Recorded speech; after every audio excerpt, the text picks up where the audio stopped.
Red button means we're live, a casual take with your boy Stephen Pepper, here to give a take off my chest. Some devastating news today out of Minnesota. JJ McCarthy's torn meniscus, it's going to take him out for the entire season. You know, Vikings fans can spin this as positive as they want, but this McCarthy injury is nothing but a devastating franchise setback. Now, this doesn't affect this season at all. It doesn't, because this season for the Vikings has always been seen as kind of a punt. Just throw Darnold out there as a bridge, win games, lose games, doesn't really matter. Just show JJ the ropes. Maybe JJ plays a game, maybe he doesn't, but Stam is the starter for the season. Get JJ ready for 2025. But now with this injury, JJ's not going to practice, which would make his second year pretty much his rookie year all over again. And unless by some miracle JJ's the next best thing since sliced bread, which I don't think he will be, because I've always viewed him as a project, and so do the Vikings because they didn't name him immediate starter. He's going to spend the entirety of next season developing and coming off an injury. So now 2025 is also sort of a punt when you consider how hard the NFC North is going to be next year, which is just so devastating for the Vikings, because the sole reason you went out there and drafted JJ was to move off the older, more expensive, injured Kirk Cousins. But now 2 of the 4 years of his valuable rookie contract are kind of going to go to the trash, which just, in a way, shrinks your Super Bowl window.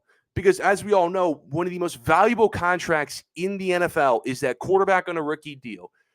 The 49ers are doing it right now. The Bengals did it a couple years ago. Teams try to maximize that rookie contract and open up a Super Bowl window, kind of like a golden ticket, because you have a really good quarterback, but he's on this cheap deal, which allows you to build the defensive line, the offensive line, this stacked roster around them to have your increased chances to the Super Bowl. But now with this, when you lose this season and probably next year due to development, that's 2 of the 4 years gone to waste.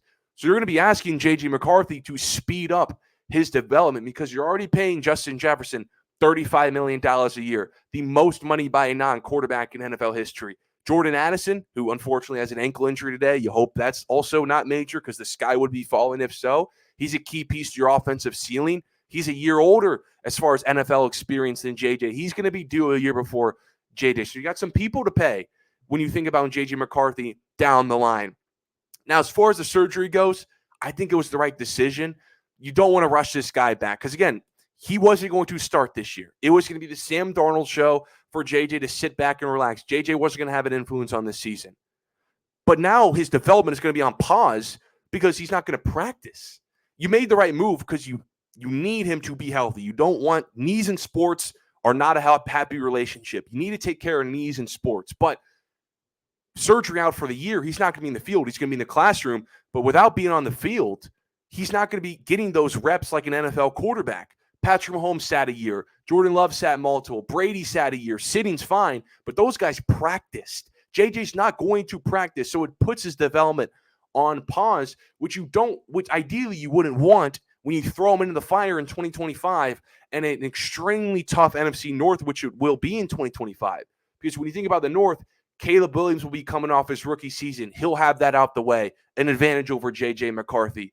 Jordan Love will get his second year as a full starter out the way, an advantage over JJ McCarthy. The Detroit Lions will play another season of winning football. Hell, they can go to the Super Bowl, an advantage over JJ McCarthy in the Vikings. That's who you're throwing JJ in next season in his rookie year. And it sucks because JJ is talented. I've always seen him as more of a project. He's 21 years old. Didn't think Michigan won all those games in the national championship because he was NFL ready. I didn't think so.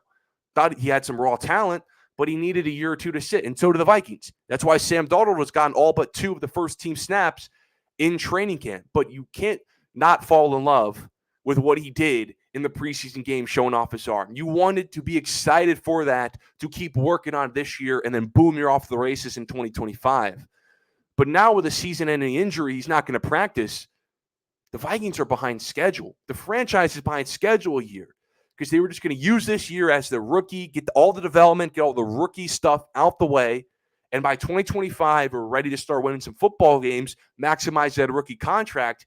But now this year's gone, and then next year is going to be his rookie season. So that's basically 2 years of that rookie contract gone to waste, which is just such a devastating blow for the Minnesota Vikings. And I feel so bad for Vikings fans.